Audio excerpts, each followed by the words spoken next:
Hello guys!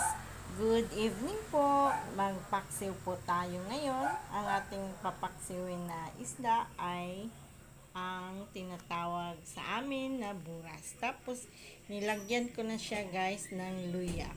Yan. Yan guys. Ayan. Nilagyan ko sa ilalim.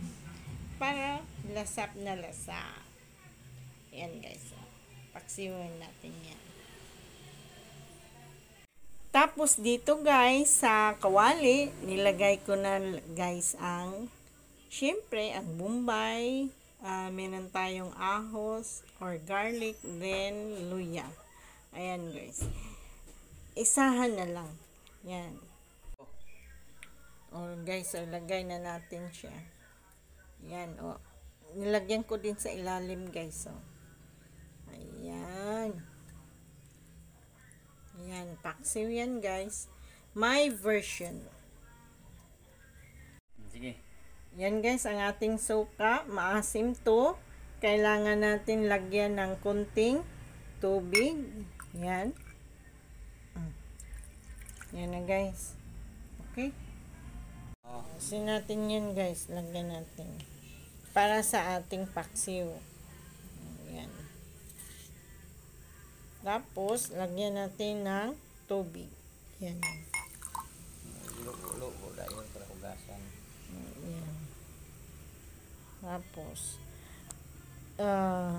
ang matirang asin, yun ang ilalagay natin doon sa paksiw. Hindi na. Okay? Sige na. Okay. Okay guys, ito na ang natira nating asin kasi tinapon ko na yung tubig. Tapos dito natin ilalagay guys para hindi siya masyadong maalat. Kailangan lagyan talaga ng tubig yung ating asin. Yan. Okay? Okay na. Okay.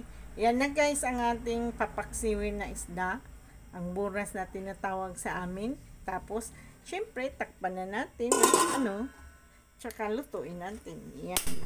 Tapos guys, lagyan natin ng laurel herbs.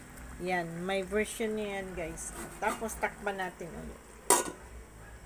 At ito na guys ang ating finished product. Yan guys, sarap nito. Thank you guys for watching. Tara, let's eat po.